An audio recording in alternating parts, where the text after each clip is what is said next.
Tenía los brazos extendidos, llenas de sangre, sangre por todas partes.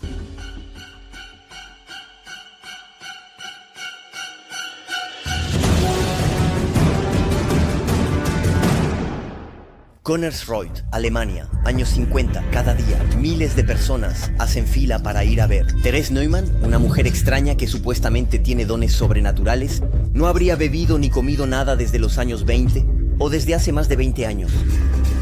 Pero esta mística reviviría los sufrimientos de Jesús en su propio cuerpo. En estas imágenes inéditas, Therese está teniendo una visión de la pasión de Cristo. Y parece que sangre sale de su boca, de sus ojos, de sus manos y de sus pies. Y ella dice que han aparecido agujeros sobrenaturales en sus manos y en sus pies. 15 de abril de 1925. Y que nunca se ha desaparecido. Y que sangre saldría de sus agujeros cada viernes.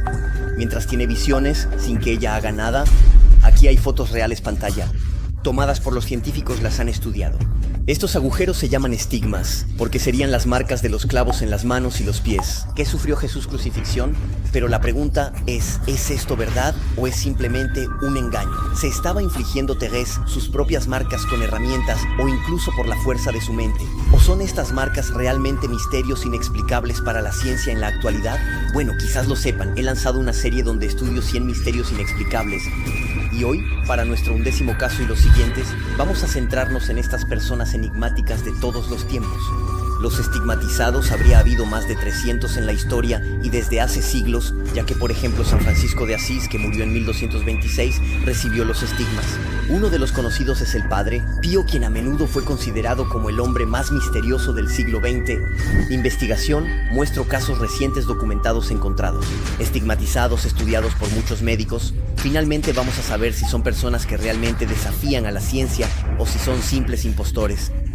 Después de leer decenas de libros e informes médicos, les comparto todas mis conclusiones sobre lo que es, quizás el mayor enigma del cristianismo. Hoy es jueves 24 de enero de 1874.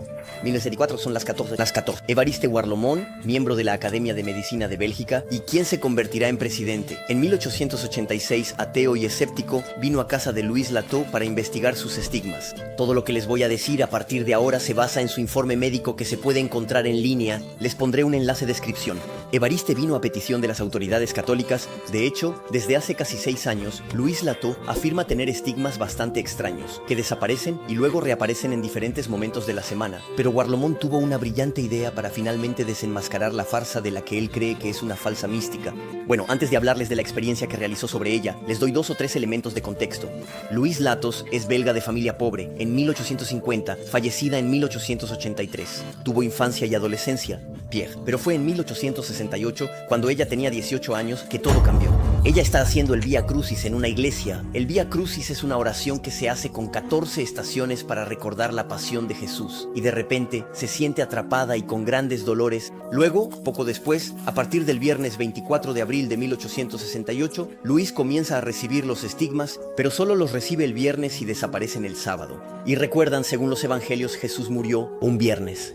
De semana en semana, de viernes en viernes, los estigmas de Luis se vuelven cada vez más impresionantes. Luis solo tiene el estigma de la herida en el costado, porque recuerdo, según los textos, un guardia romano le dio una lanza en el costado a Jesús, abriéndole el corazón para ver si estaba muerto. Pero muy pronto, Louis Lateau comienza a tener estigmas, incluso las marcas de heridas de la corona. Y todos los viernes, pasa el día sin moverse. Absorbida en su oración, en visiones de la pasión de Cristo que dice recibir, hay que imaginar que era muy impresionante. El viernes aparecían heridas en su cuerpo y luego se cerraban solas por arte de magia el resto de la semana.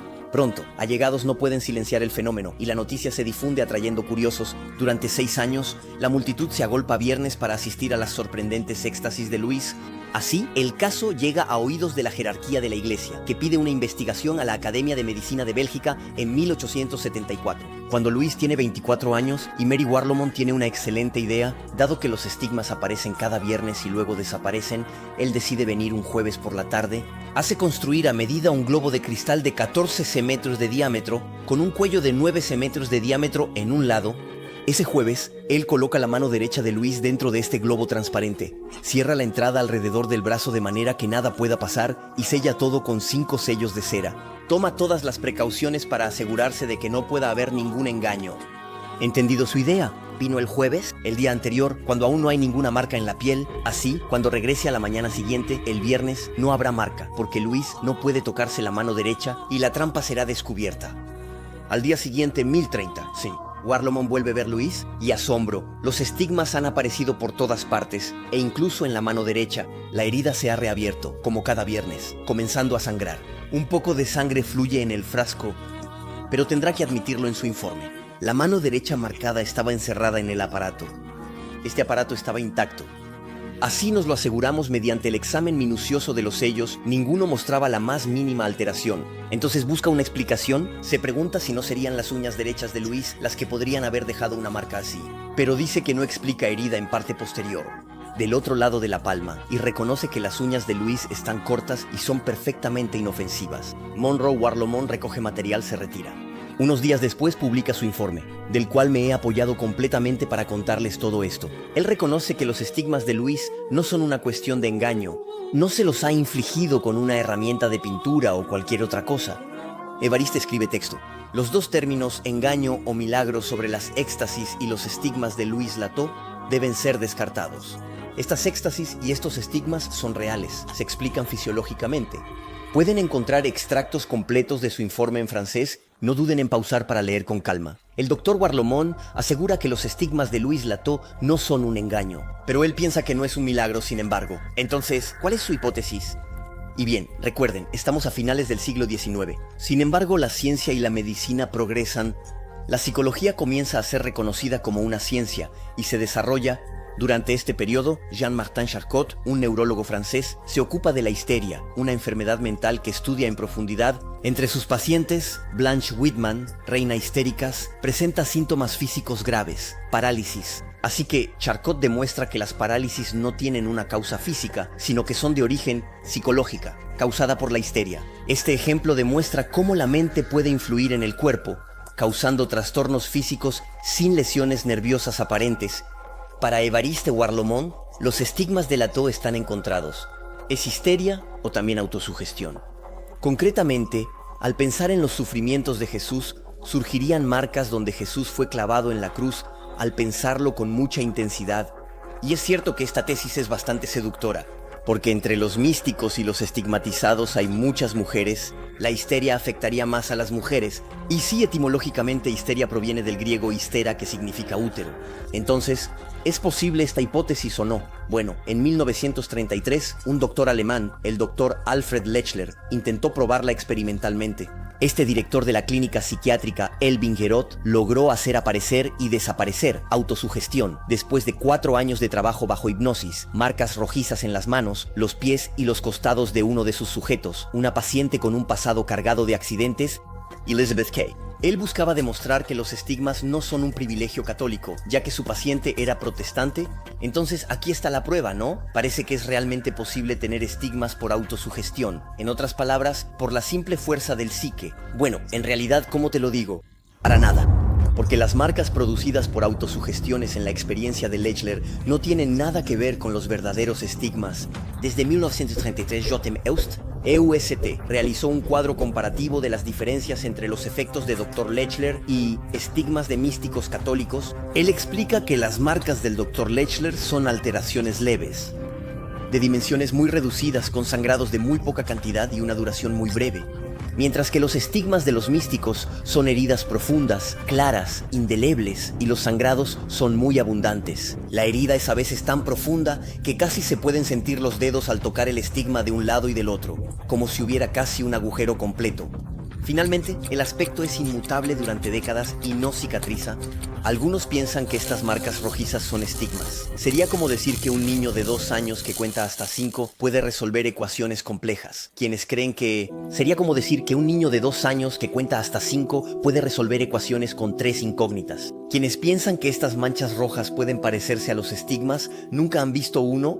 Por el contrario, quienes han contemplado encontraron de inmediato patética la experiencia del escalador. El profesor Jean Lermite, entre tantos otros, comentaba la experiencia de su colega hablando de su paciente. Esta chica, sugestionable, los simples de espíritu, estaba sometida a sugerencias multiplicadas y muy prolongadas. Hizo aparecer hinchazones y enrojecimientos donde debían revelarse los estigmas.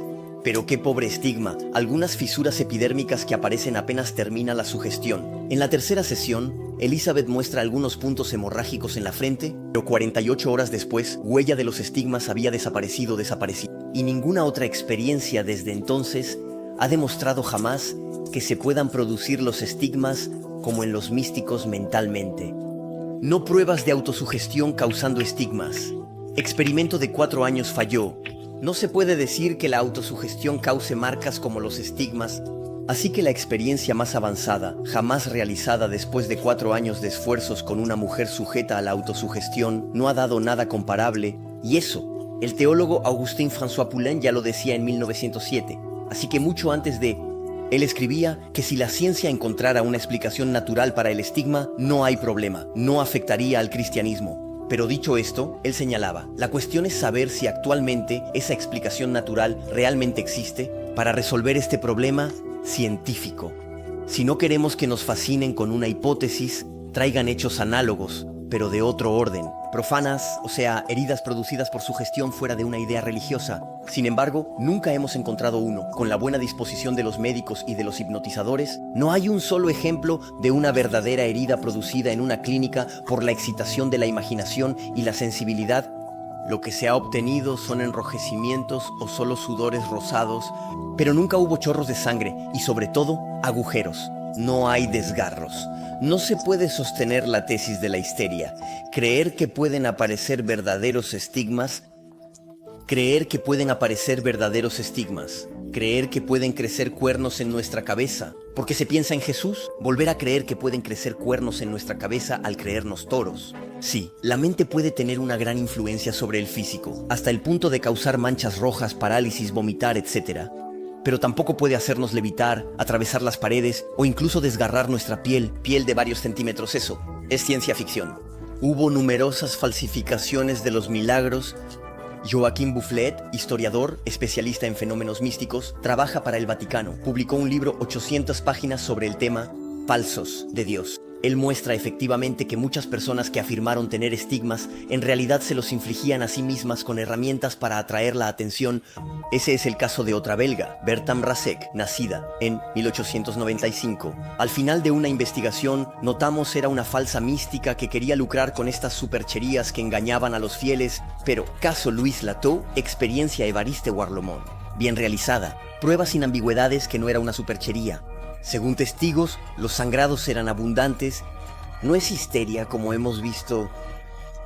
Esa era la hipótesis de Warlomont, pero digamos que hizo su investigación en 1874, antes de que las investigaciones probaran la imposibilidad de los estigmas por autosugestión. La ciencia se detiene ante lo inexplicable. Pero, simple intro era nuestro 50 misterio inexplicable. Y a lo largo de este video vamos a ir hacia casos cada vez más recientes, más comprobados y más impresionantes. Les he dejado sin duda lo mejor para el final. Nuestro 12º misterio es los estigmas de Yvonne Aimée, de Malétroit, que han podido ser observadas por numerosos testigos cuyas declaraciones hemos conservado. Verán, hay muchos más elementos que en Louise Latour, haciendo este caso más fascinante. Madre Yvonne Aimée es una francesa nacida en 1901 y fallecida en 1951 en Bretaña, en el monasterio de Malétroit. Visité su tumba hace unos meses.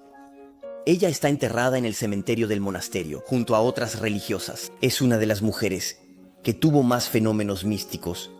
Sí, es bastante alucinante. Según quienes la conocieron, ella tenía estigmas, bilocaciones, la capacidad de estar en 2 lugares a la vez, hacía profecías y premoniciones, poseía sanación, xenoglosia, hablaba idiomas extranjeros desconocidos, veía hostias profanadas que iba a recuperar a distancia, tenía un don de materialización de objetos. Por ejemplo, salían flores de su piel, pero volveremos a eso. Finalmente, 6 años después de su muerte, se reabre su ataúd y su cuerpo habría estado perfectamente, intacto, sin descomponerse, según el proceso habitual post-mortem. En resumen, todo listo, ¿verdad? Tantos fenómenos extraordinarios rodearon su vida. De hecho, cuando la jerarquía de la Iglesia Católica escuchó hablar de ella, su primer reflejo fue ser extremadamente desconfiados porque, según ellos, había demasiados milagros. Entonces, nos centraremos en los estigmas, un fenómeno sobrenatural que ella habría tenido, pero vamos a concentrar en un solo fenómeno sobrenatural que habría tenido, los estigmas. En otros videos analizaremos bilocaciones, profecías. Así que suscríbanse para no perderse eso. Bueno, los primeros dolores en manos y pies de Mary Yvonne Aimé surgen 22 de febrero 1924, y al igual que Louis Lateau, no va a tener estigmas permanentes, sino estigmas que regresan mayormente los viernes para acentuarse a menudo. Alrededor, 3, muerte, Jesús, evangelios. Lo interesante es que los investigadores establecieron un cuadro detallado de su vida de los viernes, donde tuvo los estigmas. Se lo pongo pantalla francés, ven a la izquierda fechas y horas de estigmas. Las cruces representan los dolores y los sangrados. A veces no siempre tenía los mismos dolores y sangrados. A veces tiene sudores de sangre, como Jesús en el jardín. A veces siente latigazos dolorosos al flagelarse, el dolor del costado y la corona de espinas. Finalmente, en la penúltima columna a la derecha, interesa, ven el número de testigos presentes en éxtasis, hasta 17 al mismo tiempo, en la habitación de Madre Yvonne. Mucho más interesante, se ha logrado establecer para la mayoría de fechas la identidad de los testigos presentes en ese momento para ver las éxtasis sangrientas de Madre Yvonne Aimé, como ven en pantalla. Y durante más de 25 años, unos 90 testigos atestiguaron los estigmas de Madre Yvonne Aimé. Estos testigos son cercanos a Yvonne, que mantenían contacto con ella para ayudarla. Vamos a tener Señoritas Parisino, donde Yvonne vivió 1923-1927. Mis señoritas Jean Boineau, Marie Villemont. También habrá religiosas de los monasterios donde Yvonne pasó, maltrechos, pero también en Lannion, en Canadá, en Sudáfrica y en Inglaterra. Así, el 14 de abril de 1938, durante una visita en Sudáfrica, Madre Yvonne Aimé tuvo una éxtasis con estigma. Una de las religiosas que notó el fenómeno, varias vinieron a observar. Una de ellas, sin embargo, la hermana Pía, no fue, porque testificará más tarde, no necesito ver para creer. Entre los testigos también hay varios sacerdotes, un obispo, Monseñor Picot, y el padre de Tuquedec. Escéptico al principio, pero sorprendido al ver sangre salir de la frente de Yvonne Aimé el 8 de mayo de 1925. Finalmente encontramos algunos amigos raros del monasterio, entre los cuales están dos doctores, Suzanne Lotgery y el doctor de la Chevannerie. 90 testigos, así que es a la vez poco y mucho. Parece poco porque uno piensa que 90 testigos en 25 años no es gran cosa. Estamos muy lejos de los testigos de Thérèse Neumann, de quien hablaré luego. Pero los estigmas Yvonne Aimé solo ocurrían en momentos muy específicos. El resto no los tenía. Así, en vida de 5000 horas, los estigmas estuvieron entre 100 y 200 horas. Además, su extrema discreción hizo que estos fenómenos nunca fueran mediáticos y conocidos. Madre Yvonne Aimé hacía por esconderlos. Así como Louis Lateau o Thérèse Neumann, hablaré pronto. Los estigmas de Yvonne Aimé nunca fueron estudiados en profundidad por un equipo médico, porque en vida nunca. Los hechos no han llegado alto para que la Iglesia solicite una investigación, pero hablar de esto hay elementos para tomar una decisión. Aún contamos con los testimonios de la mayoría de los 90 testigos, explicando que vio sangre de repente de las manos, los pies o del costado de Madre Yvonne Aimé. Estos testimonios llenan un libro entero. No voy a leerlos todos, pero para interesados, aquí está el libro donde podrás leer todos estos testimonios. En la portada hay una foto de un paño manchado con la sangre de la herida del costado de Madre Yvonne Aimé en éxtasis. Así, para explicar los estigmas, la tesis del engaño o de la automutilación de la Madre Yvonne Aimé es improbable, porque un número demasiado grande de testigos dice haber visto sangre aparecer ante ellos de manera inexplicable. Y es en eso que 90 testigos sigue siendo mucho, porque es más que suficiente para decir que no pueden haberlo inventado todos. De hecho, no todos se conocían entre sí. Algunos vieron los estigmas en los años 20 en Francia, otros en los 30, Sudáfrica o Canadá, y otros en los 40, Inglaterra. Parece muy improbable que todas estas personas, por décadas y en el mundo, se hayan puesto para falsificar. Si resumo, la sangre comenzaba a fluir directamente frente a los testigos durante las éxtasis, descartando la hipótesis de un engaño por automutilación. En cuanto a la histeria, ya hemos respondido a eso, es imposible. Sobre todo porque añadir Madre Yvonne Aimé estaba lejos presentar los síntomas de la histeria. El doctor Mirailet, que la había encontrado, dijo: esta joven es muy fuerte, bien equilibrada desde el punto de vista nervioso, y en su caso no hay nada que esté en mis manos. El doctor Binchon, psiquiatra, había sido contactado por el padre de Tonquédec cuando aún era escéptico, pero el doctor había afirmado: ella no tiene absolutamente nada de histérica, y no les había contado todo. También hay un último fenómeno que ocurría en éxtasis de Madre Yvonne Aimé, rara, de manera bastante rara, pero al menos 7 veces, flores salieron de los estigmas de Yvonne. Sí, han oído bien, repito, flores salían de su cuerpo, de su herida en el corazón, a veces incluso de su boca. Entonces, es cierto que podría hacer sonreír si no hubiera tantos testimonios concordantes. Lo que asegura esto, los testimonios son de una gran precisión, pero a menudo muy sobrios, despojados de toda emoción o adornos, lo que les da aún más peso. La hermana María de la Cruz la interrogó las autoridades en 1900 y declaró: nuestra madre, acostada en su cama, parecía sufrir mucho. Ella apartó un poco su camisa en el lugar del corazón, vio un pequeño trozo de tallo que salía de la herida del corazón. Entonces nuestra madre tiró un poco para arrancar literalmente un hermoso clavel rojo sangre. Ella lo tiró y lo puso sobre la mesita de noche. Eso va mejor. Estaba ahogando. Otra religiosa, Madre María, presentará su testimonio con casi la sequedad de un informe médico el 18 de noviembre de 1957. Fue en este periodo que recogí varios claveles del corazón, pero cuando tomaba la flor mis dedos llevaban marcas de sangre. La habitación estaba embalsamada cuando las flores salían por la boca, pero antes de que aparecieran las flores, ella tenía un hipo muy fuerte, como si algo se rompiera en su corazón, y eso le dolía mucho. Entonces había una herida muy pequeña que apenas se veía, porque en cuanto las flores salían, la herida se cerraba instantáneamente, sin dejar ni huellas ni cicatrices. Estos fenómenos se repitieron en su vida. Pero no son solo las religiosas de Malétroit que vieron el fenómeno en Yvonne. Antes que llegara al monasterio, el obispo fue dirigida por el padre de Tonquédec. Les dije, era un escéptico, que sometió a varias investigaciones rigurosas mientras ella estaba en un hogar en París. Ahora, en este hogar, señoritas informaban al sacerdote de fenómenos místicos de Yvonne. Bueno, lunes 29 de marzo de 1926, a las 10 de la noche, dos mujeres vieron extraño fenómeno de flores saliendo de los estigmas, y de acuerdo con la solicitud del sacerdote, cada una escribió su testimonio. Henriette Aubry escribe así en su informe: ese día su corazón le dolía mucho. Miramos porque a menudo su corazón estaba perforado al abrir su camisa. Vimos en la apertura de una herida una rosa espléndida que emanaba fragancia. En cuanto a Jean Boisneau, escribirá: al día siguiente encontramos a Aimée desmayada, sacudida por los violentos latidos del corazón. Queremos ver si todavía sangra una espléndida rosa roja sangre, con un tallo largo y amplias hojas que acaba de salir. Los testimonios son muy muchos. En el camino les muestro 3 más en francés en la pantalla, pero para aquellos que estén interesados pueden profundizar con el libro. Avancemos. Para nuestro 13º misterio inexplicable, voy a hablar de los estigmas de Thérèse Neumann, que esta vez fueron estudiados rigurosamente por varios médicos. A diferencia de Louis Lateau o Mary von Emmermann, los estigmas de Thérèse Neumann eran fijos.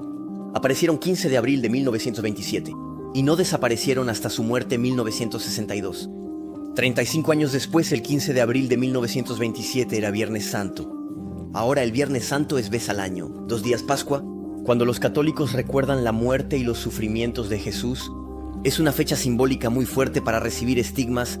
Tengan en cuenta que, al igual que con Mary Ben y Med Malet Trero, Thérèse Neumann habría tenido muchos fenómenos místicos y los estigmas no habría bebido ni comido nada durante más de 3 décadas. Ella habría tenido dones de xenoglosia, bilocación, sanación, profecía, levitación, hierognosia, identificar reliquias sagradas, cardiognosia, que es la facultad de leer los pensamientos, agripni, que es la ausencia de sueño, y aún más otros. ¿Sabes qué? Es un expediente, la próxima será completa sobre la vida de Thérèse de Mann.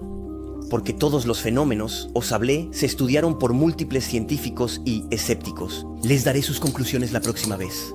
Pero nos centraremos en estos estigmas. Su caso está muy documentado. Es fácil, con búsquedas en internet, hallar estudios serios sobre estigmas, como en Scholars Portal Journals. En este estudio, por ejemplo, se pueden ver fotos, los estigmas de Thérèse, y el autor concluye que los sangrados de los estigmas no son provocados artificialmente de ninguna manera, sino que ocurren espontáneamente. Bueno, lo tienen, los científicos no tienen explicación. Vamos, sí caso, pero en realidad no. No hemos terminado con su caso, porque acusan a Thérèse de trampa desde el inicio. Antes de examinar sus acusaciones en detalle, hay que decirlo, el número de difamaciones y mentiras que ha habido en su contra durante décadas es bastante alucinante, y han hecho difícil la tarea de distinguir lo verdadero de lo falso. Los anti-Thérèse Neumann eran muchos desde el inicio. Aquí hay un ejemplo ilustrativo. Después de su muerte en 1962, un artículo salió en septiembre en France, Dimanche. Entonces hay una entrevista con Rosa Herbst, que se presenta como amiga y confidente de la estigmatizada, pero en realidad este artículo desacredita a Therese Neumann sutilmente. Por ejemplo, Rosa Herbst afirma ella le servía té a menudo. Therese no absorbía nada, ni una gota de líquido, por 35 años. Además, Rosa revela profecías que supuestamente hizo Therese Neumann: fin de guerras, la curación del cáncer, hombres en la luna, la muerte de Marilyn Monroe. El problema es que todo eso es completamente falso. Los allegados de la estigmatizada dijeron que nunca habían oído hablar de Rosa Herbst en Connersreuth. Rápidamente, Edmond Boniface, que conocía bien a Therese, hizo una carta publicada el 2 de diciembre de 1962. Aquí tienen un extracto.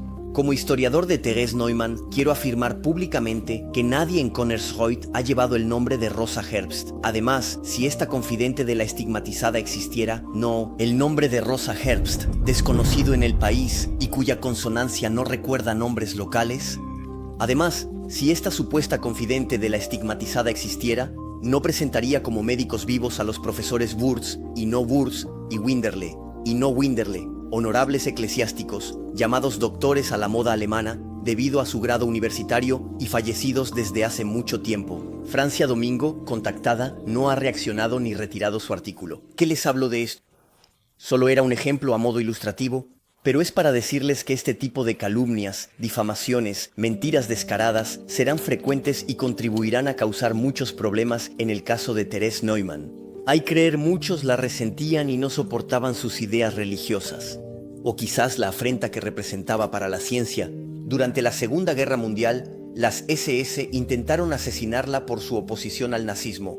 Ella se opuso al régimen de Hitler. De hecho, ella se había opuesto a menudo al régimen de Hitler pública y pacíficamente. Durante las elecciones legislativas en 1932, ella había influido con sus palabras, con la ayuda de su cura, el padre Naber, para lograr que todos los habitantes de su pueblo votaran en contra del nazismo.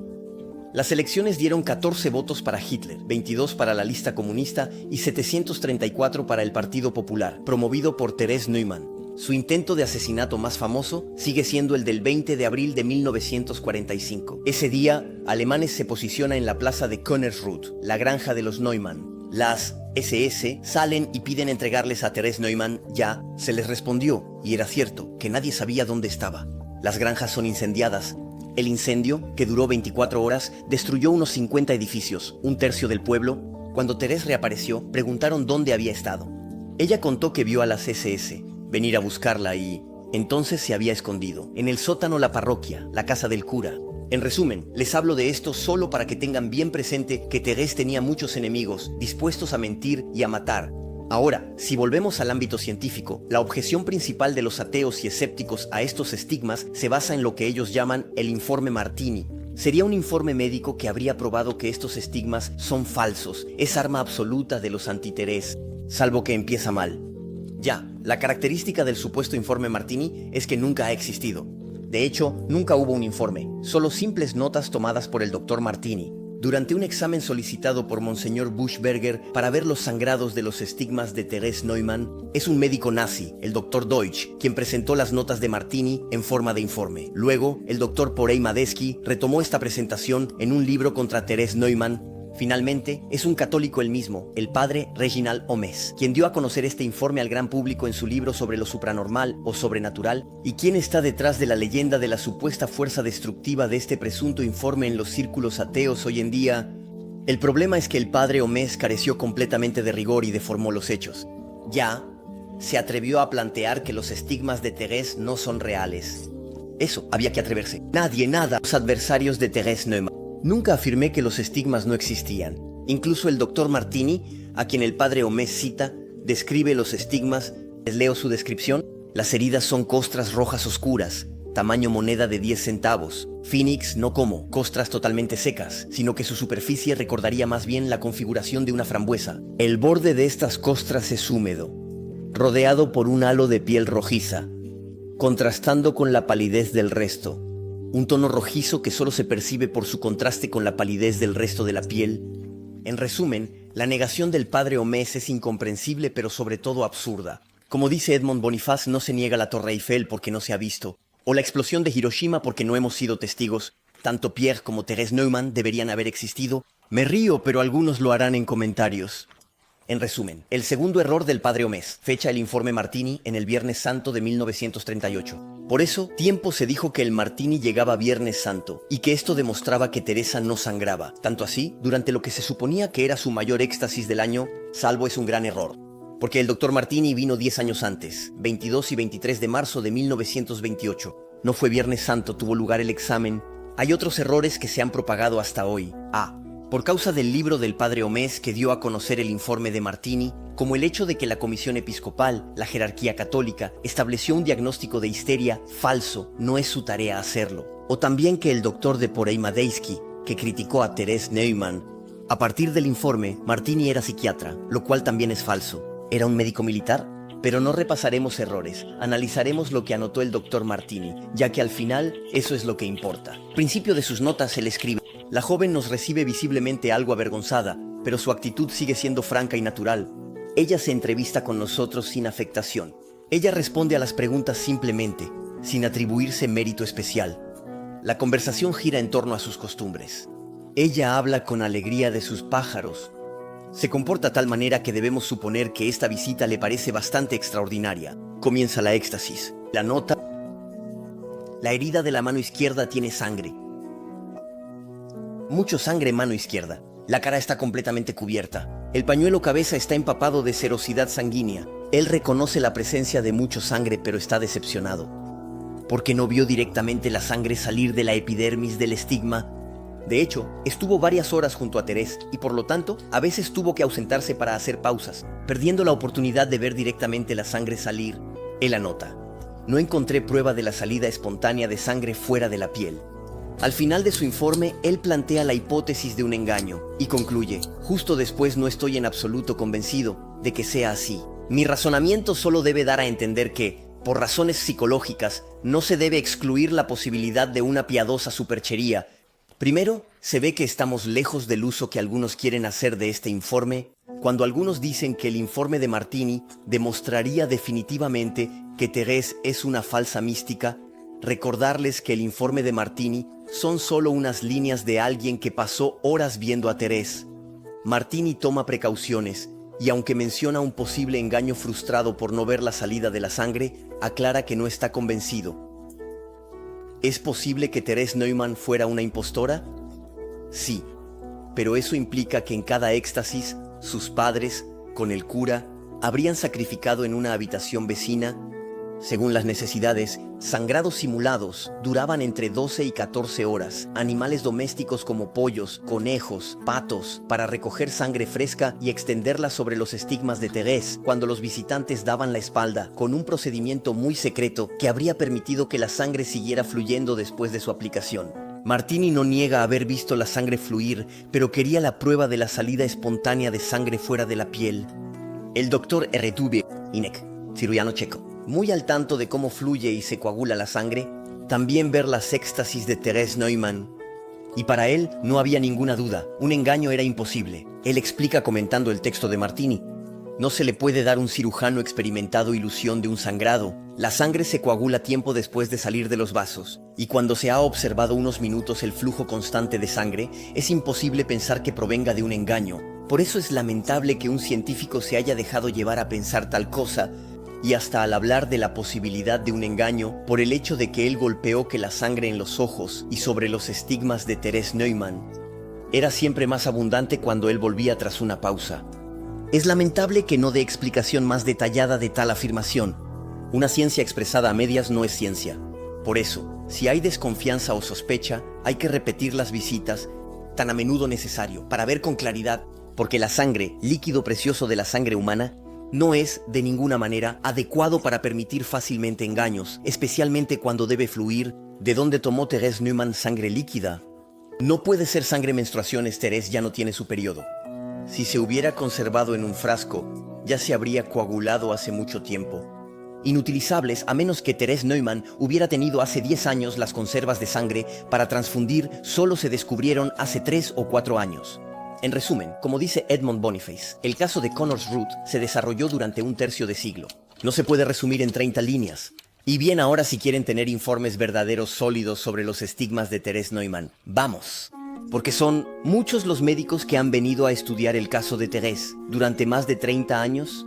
Para empezar, todos, a diferencia de Martini, pudieron ver la sangre salir de los estigmas frente a ellos. Voy a dar algunos ejemplos. Tenemos al profesor Papsman, quien declaró en 1929 sobre estos estigmas. Los he observado en varias ocasiones, desde el jueves hasta la tarde del viernes sin interrupción. Incluso vivo la cicatriz, primero intacta y cerrada por una piel muy fina en el dorso de la mano, entonces la piel estalló y la sangre pudo salir de la herida.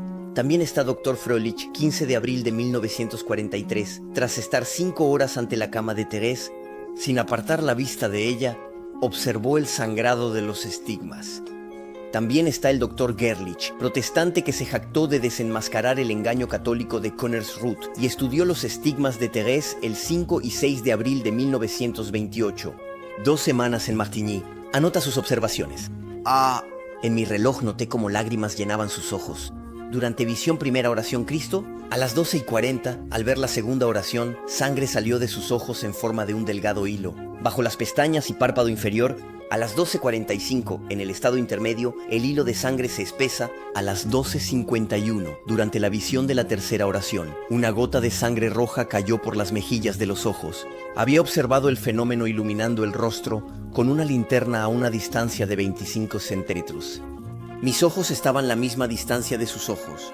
Como estaba observando desde las 9:30, un aporte artificial del sangrado ocular no podría pasado desapercibido. Las primeras gotas de sangre casi caían en la boca abierta de Thérèse.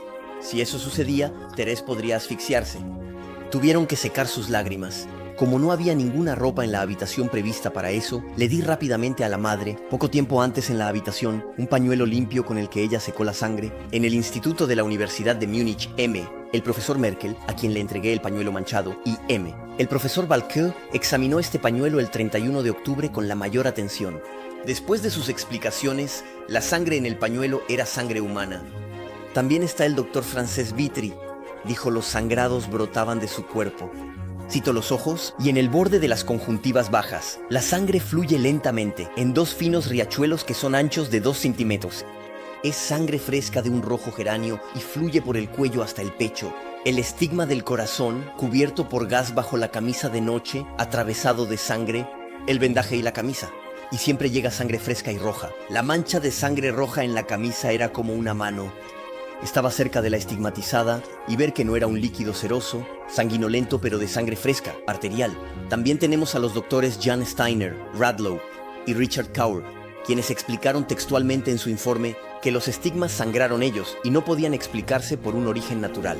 Incluso el profesor Ewald, él mismo, de la Universidad de Erlangen, se convenció de que se había involucrado en este caso. Durante años, tuvo que reconocer ya en 1927, en el Diario Médico Semanal de Múnich, número 46, que el comienzo espontáneo de los sangrados fue observado por varios médicos de manera irrefutable, incluso con una lupa. La cantidad de sangre podría provenir de una intervención artificial.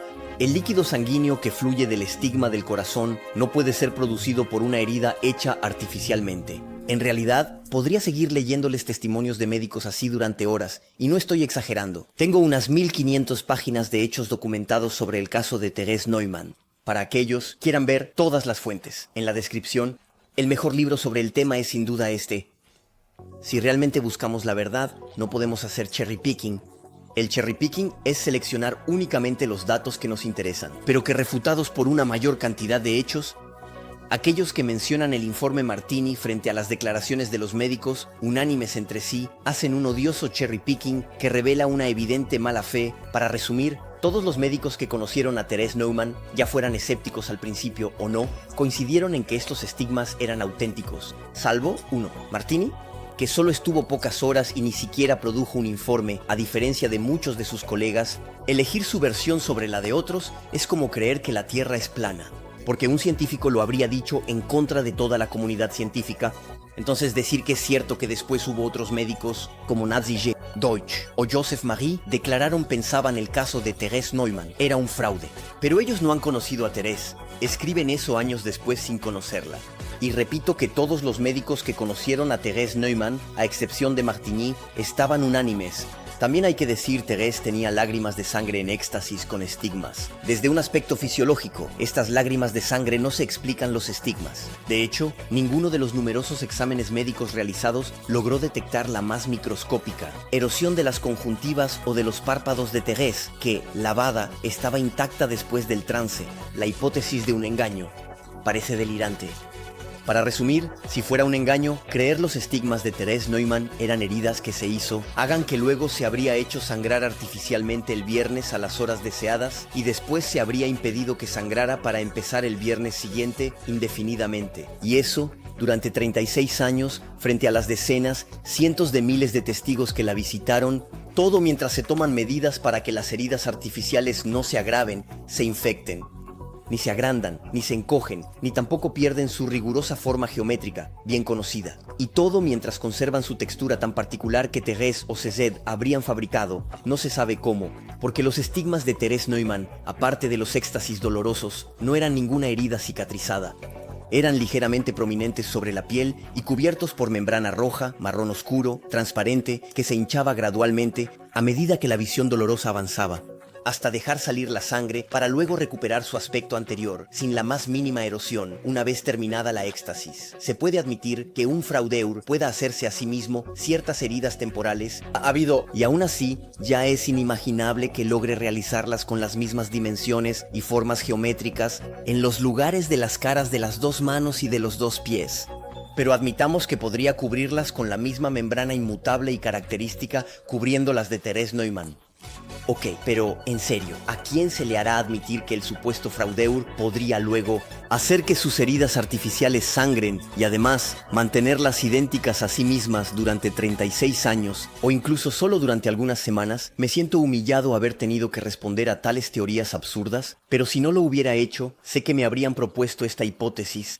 Rápidamente responder a la acusación de histeria. Creo que he demostrado, y el sentido común lo indica, que la mente no puede producir agujeros simétricos en la piel, como los de Thérèse, y hacer que brote sangre por más de 12 horas, cada viernes 36 años. Sin embargo, algunos como el profesor Ebald, de quien les hablé, ateos, ante admitir que los estigmas no eran un engaño ni causados por ninguna automutilación, sacó la explicación de la histeria, pero francamente es un poco fácil. Como decía Ernest Charcot-Lasec, neurólogo, la histeria es una cesta en la que se arrojan papeles que no se sabe dónde clasificar.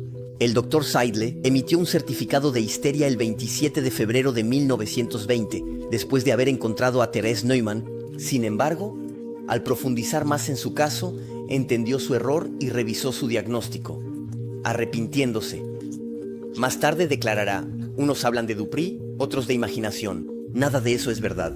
Todo. El precio está fuera de cuestión. Próximamente verán que volveré a hablar de él. Organizó un experimento en que observó a Thérèse Neumann durante 14 días y 14 noches, sin parar, para verificar que no comía ni bebía. Suscríbanse para no perderse. Hay que decirlo de manera clara, Thérèse no tiene nada de histérica. El profesor Hubert Urban, director de la clínica neuropsiquiátrica de la Universidad de Innsbruck, conoció a Thérèse Neumann. Le explicará más tarde. Psíquicamente, se puede decir que Thérèse Neumann es lo contrario de una histérica.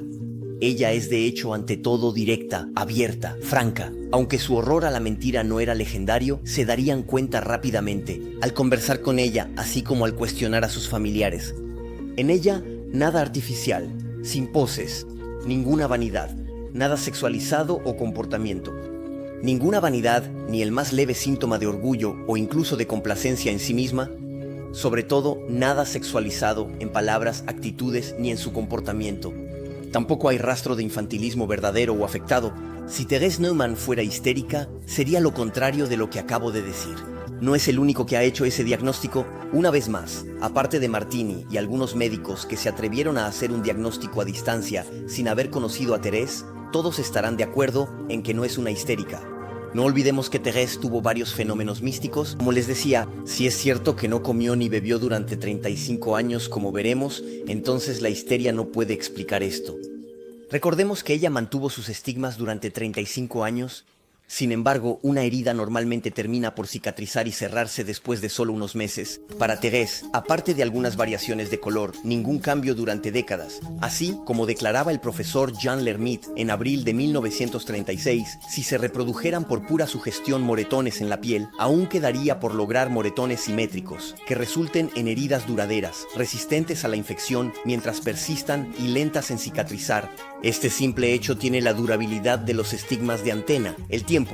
Es inexplicable que el resto científicamente... En resumen, el Dr. Joseph Closa, químico, intrigado por el caso de Thérèse Neumann, emprendió la realización de un trabajo de tesis colosal sobre Thérèse Neumann que se publicará en 1974. Él recopila todos los informes médicos, conclusiones médicas, recetas, incluso no emitidas para Thérèse Neumann durante toda su vida. Habiendo investigado desde el principio, la conclusión de este médico es que la autenticidad de los estigmas de Thérèse Neumann se impone como una evidencia, pero les dejo que saquen sus propias conclusiones. Díganme en comentarios qué piensan. Bueno, tengo cosas geniales por mostrar, pero antes responderé una pregunta clave. Estigmas místicos están en sus palmas. Dicen que deberían estar más abajo, en las muñecas conforme a las marcas de la crucifixión de Jesús. Durante siglos en las pinturas o esculturas se representaban agujeros crucifixión palmas Jesús, pero en 1931 un médico francés, Dr. Pierre Barbet, quiso investigar sobre esto. Reprodujo la crucifixión en un cadáver y los clavos en las palmas no soportaban el peso de un cuerpo humano, sin que sus manos se desgarraran. Es un poco macabro. Por lo tanto, concluyó que los clavos de la crucifixión probablemente debían ser clavados en el espacio de destro, a nivel de la muñeca, en ese lugar preciso y no en las palmas. Desde su hipótesis ha sido retomada en los periódicos, en docs, en internet, y hoy es comúnmente aceptada el gran público. Su hipótesis parece coincidir con las marcas del hombre en el sudario de Turín. Volveré a hablar del sudario en una investigación dedicada. Si no lo han hecho ya, muchas gracias de antemano por suscribirse, apoya mi trabajo y así estarán seguros de no perderse esta investigación. Pero se pueden responder dos cosas, comentario. Estigmas deberían estar en muñecas, no en palmas. Primero, incluso si la hipótesis del profesor Barbet fuera cierta, hay que decir que eso no quitaría nada a la verdad de este fenómeno místico. Parece que en los eventos sobrenaturales, Dios, si realmente es Él quien actúa, y eso analizamos, también se compone de lo que son los hombres. Por ejemplo, algunos videntes de la piedra la ven aparecer de acuerdo a lo que piensan que se parece. En África, como en Quibeo, en Ruanda, en 1981, la piedra apareció negra. En Guadalupe, México, la aparición de María en 1531, integrado en las tradiciones aztecas. Mi investigación fue sobre eso. Ir a verla si no lo han hecho, lo han hecho ya. Los cristianos también creen, por ejemplo, que Dios inspiró la Biblia, pero a través de hombres, que por lo tanto han puesto su propio estilo literario, su propia huella humana. Dios se compone con lo humano. Los estigmas son solo una señal espiritual, simbolizando una manifestación de la profunda participación de un alma en la pasión de Cristo. No necesita coincidir exactamente con las heridas físicas, como podrían haber sido infligidas en la crucifixión. Si siglos, los hombres creían que marcas de crucifixión en palmas, podría ser que Dios respete esta creencia y dé señales de acuerdo a esta creencia. Pero eso no impediría fuera Dios que da la señal. Sería como decir que el mundo creado en 7 días en Biblia. No, hay que saber leer el lenguaje alegórico entre líneas. Y no hay que poner en el mismo plano signos simbólicos, como los estigmas y realidades históricas. Bueno, mantengan eso en mente. Pero, sobre todo, o en segundo lugar, en realidad hay muchas probabilidades de que la hipótesis del Dr. Pierre Barbet sea falsa.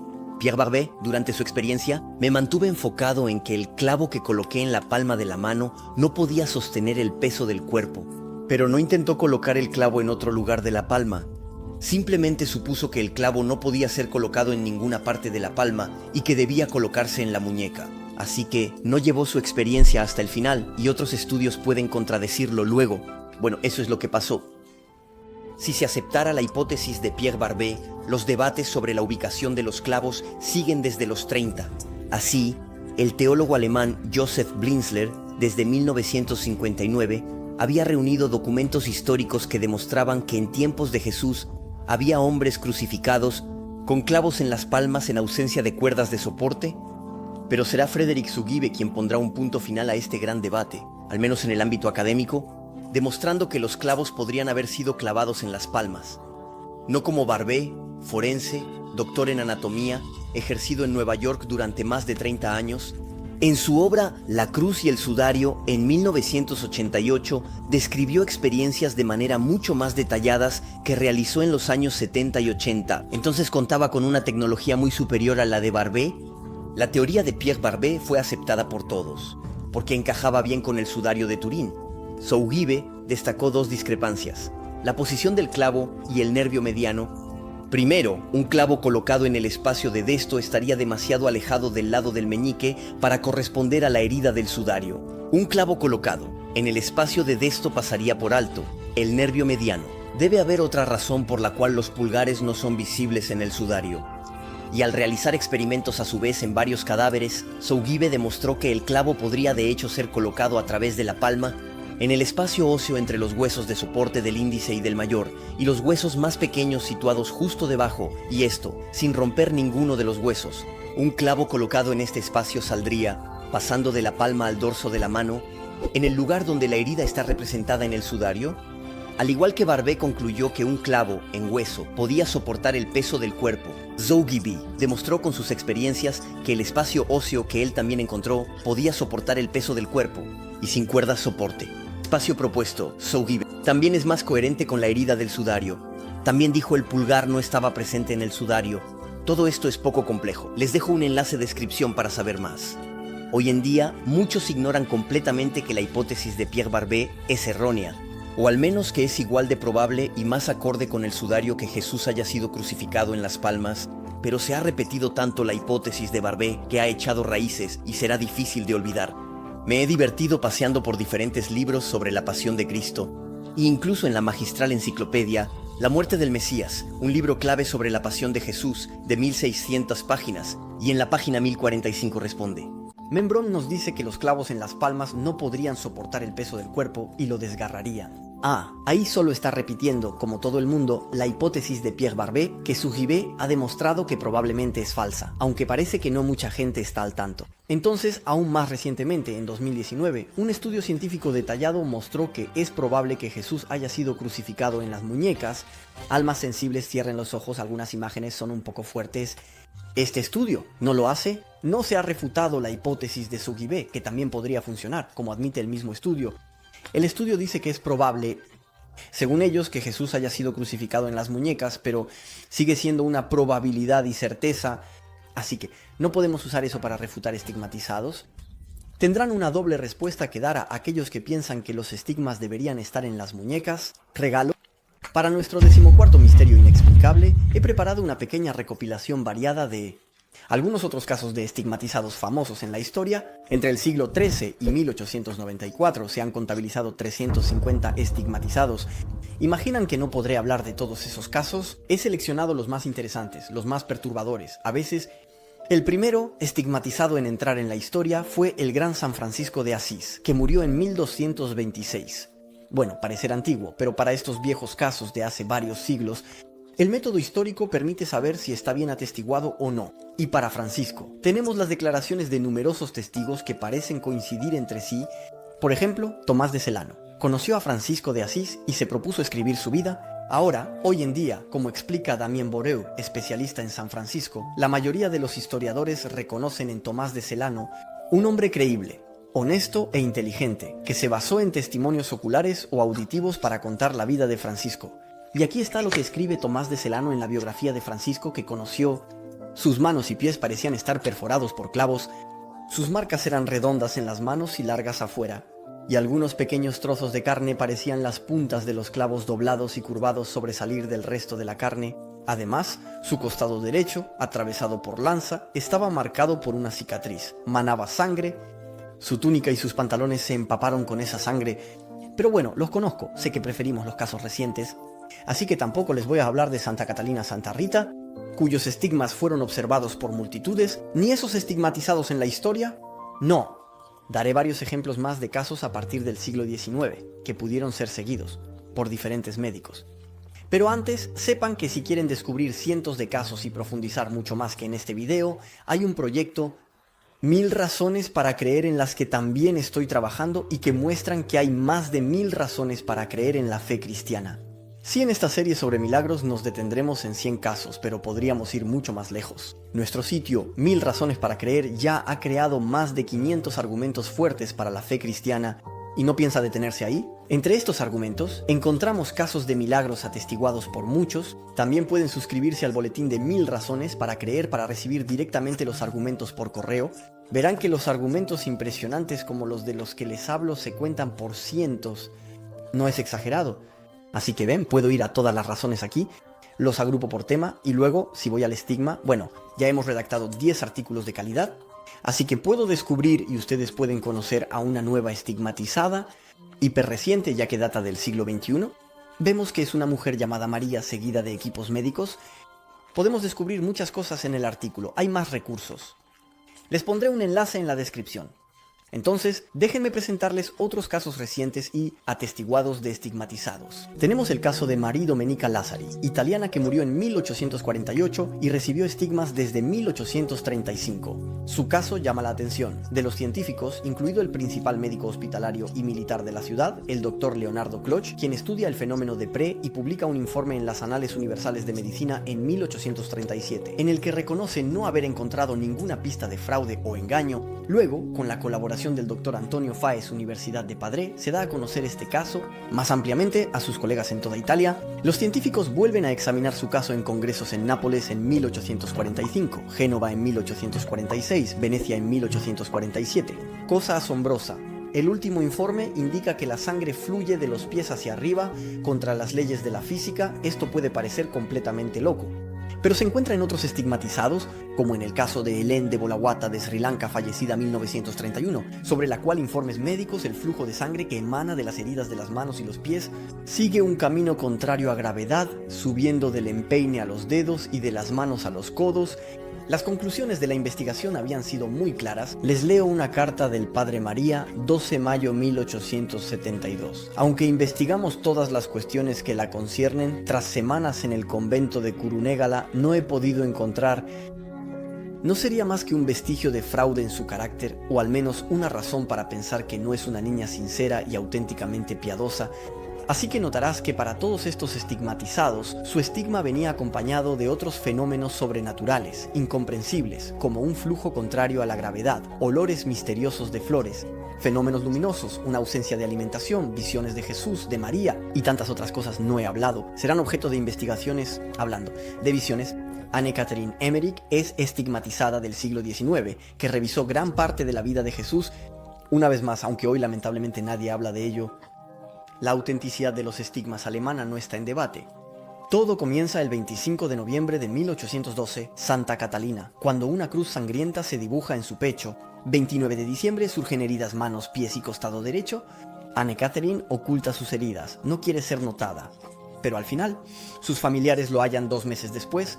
Inmediatamente, el vicario general Drost, sin obispo, ordena una investigación que se lleva a cabo con rigor. Por transparencia, Drost otorgó a varios médicos libre acceso a la enferma.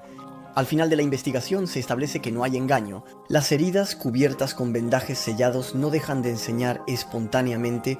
En cuanto a lo inédito, la ausencia de alimentación que tiene Anne-Catherine también fue controlada día y noche, sin interrupción durante más de una semana. Los practicantes, sean católicos, protestantes o no creyentes que pudieron examinar a la estigmatizada, son todos unánimes. Los hechos no se explican naturalmente. Pasan algunos años cuando un químico Dr. Bedeux de Münster quiere ver a la estigmatizada para comprobar los hechos que cree demasiado grandes. Por supuesto, nadie autoriza su investigación. Entonces, no es un objeto que se pueda observar a placer, pero Bedeux, frustrado ni siquiera habiendo examinado las heridas, entonces, en 1817 publica un artículo acusando a Anne-Catherine de impostora. Nos recuerda el caso de Therese Neumann, médicos que no la vieron estigmatizada y se dejan emitir un juicio a distancia. Todo eso porque están en contra de lo sobrenatural, sacrificando la razón. Desafortunadamente, los anticatólicos difundirán el artículo de Bedeux, que causa un gran revuelo. Todo eso llega hasta los oídos más altos, y el Ministerio del Interior quiso averiguar sobre ese famoso asunto. A Catalina Emmerich se solicita otra investigación, llevada a cabo por las autoridades civiles. Está dirigida por el subprefecto Borninghausen y dura del 3 al 29 de agosto de 1819. La comisión médica está compuesta por 6 médicos, un farmacéutico, el alcalde de Dulman y una enfermera conocida por su discreción y su ética profesional. Las órdenes son claras: estudien lo inédito, la ausencia de alimentación y los estigmas, su sangrado semanal. Les paso los detalles, pero para hacerlo breve, la comisión reconocerá que no hay ninguna trampa y que Anne-Catherine Emmerich no se infligía los estigmas. Como siempre, les pondré todas las fuentes en la descripción. Y para quienes profundizan, también hay este boletín de investigación edifiant.fr que solo puedo recomendarles, ya que envía un dossier de calidad cada mes sobre diferentes temas relacionados con la fe católica. Y a partir del siglo XIX, los casos de estigmatizados nadie halló una explicación natural y racional posible. La cosa es que realmente ha habido, pero realmente muchos. En esta investigación hice no hablarles de Padre Pío, que murió en 1968, quien es el estigmatizado más famoso de la historia. Haré otra investigación sobre su caso. Suscríbanse, estarán seguros de verlo. ¿Cómo puede investigarse sobre estigmatizados? Ni siquiera hablar de Padre Pío. Parece increíble, ¿verdad? Bueno, es para mostrarles que existen tantos y tantos otros casos que no son conocidos y que sin embargo merecerían serlo.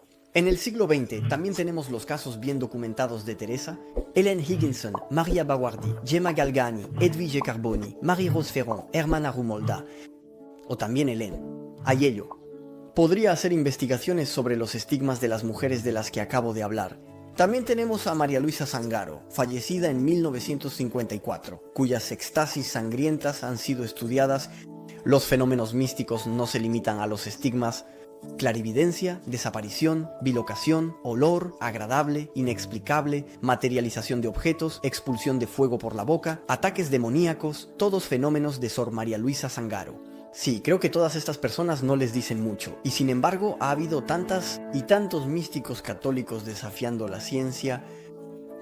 Pronto, como se profundiza, uno se da cuenta de que la documentación es abundante, es vertiginoso, y vemos que solo la hipótesis mística y la verdad de la fe católica pueden dar cuenta de todos los hechos y explicarlos bien. Pero claro que no es tipo de cosas que se encuentran en 3 clics en internet. Hay que profundizar un poco. Finalmente, ahora, con estos videos, todos pueden tener acceso a esta información con solo unos clics. Y bueno, si quieren que pueda seguir difundiendo toda esta información que ya nadie dice y que ya no se escucha más en ningún otro lugar, pero es tan indispensable para encontrar la verdad, consideren hacer una donación mensual, 1 o 2 euros, para apoyar mi trabajo. Les dejo un enlace en la descripción y en el comentario fijado. Un gran agradecimiento a todos los que ya apoyan y a aquellos que elijan apoyar.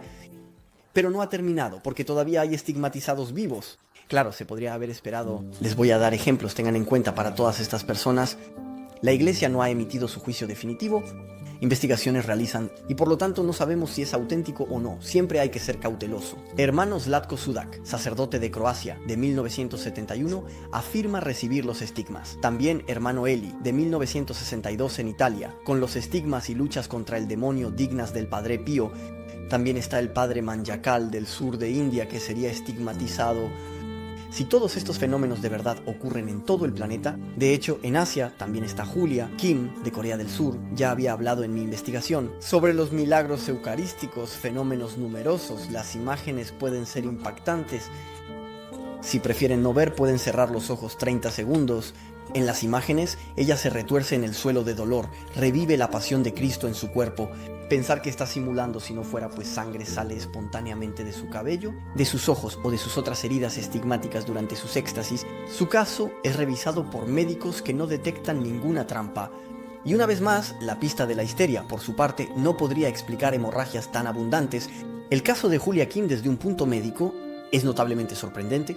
Los abundantes sangrados en la cabeza que simbolizan la corona de espinas comienzan espontáneamente frente a numerosos testigos, pero Julia también tiene los estigmas de la flagelación. Aquí se sospecha que una simple autosugestión no podría producirlo. Eso, evidentemente.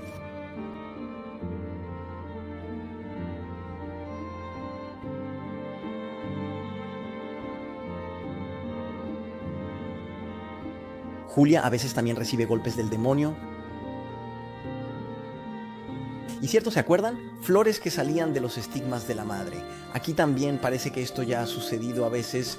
Julia Kim no es religiosa, pero casada con 4 hijos. El don de los estigmas no solo ocurre a religiosos y sacerdotes. Julia no es la única. En el siglo XX estuvo la italiana Natusa Evolo, que falleció en 2009, estaba casada y tenía 5 hijos.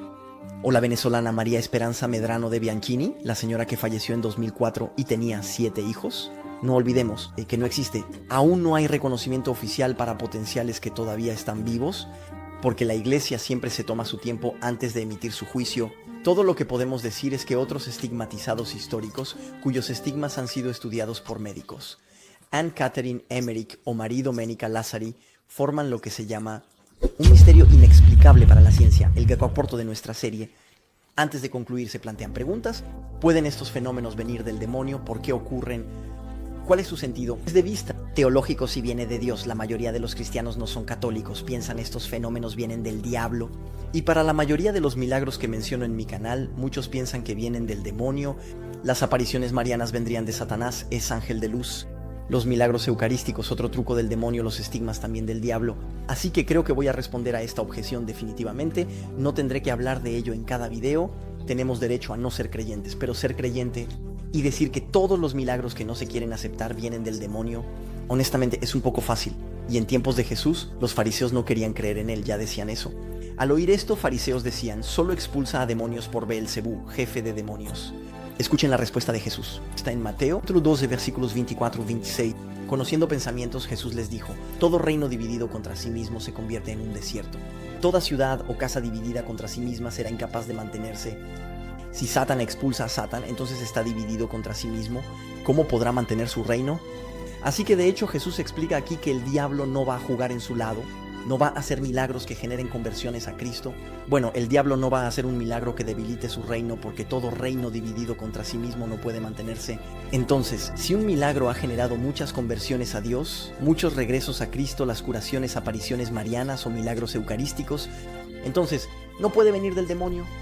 Porque como dice Jesús, un árbol malo no puede dar buenos frutos. No, de todos los milagros católicos vemos un resurgir de la fe entre los fieles, un mayor amor por Jesús, por los demás.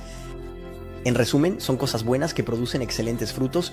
Sería realmente estar en la ceguera decir que es Satanás, y porque es María, hace un milagro que produce buenos frutos. Pero ¿qué detrás? ¿Es para confundirnos? Tener un discurso así es estar en la negación, la evidencia y comportarse como los fariseos que no creían en Jesús. Para estigmatizados mismo, los estigmatizados fueron hombres y mujeres de oración, humildes locos amantes de Jesús que rechazaban a Satanás y el mal, en resumen. Pero entonces, si estos fenómenos vienen de Dios, ¿por qué?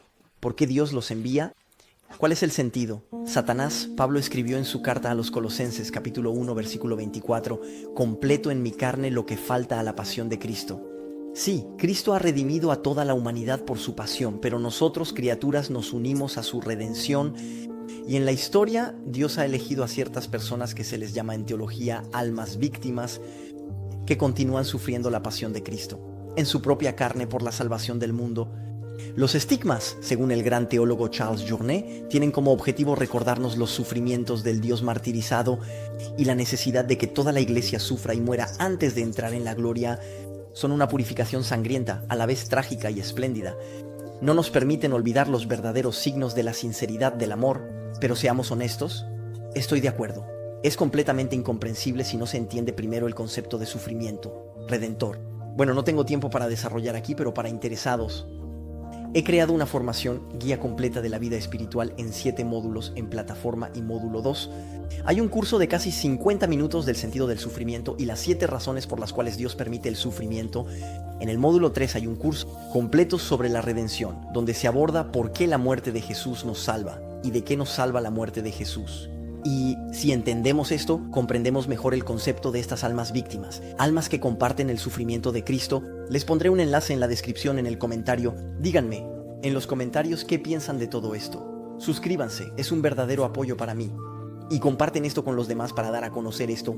En la próxima investigación veremos los misterios en la vida de Teresa Neumann y vamos a ver si realmente no comió nada en 35 años.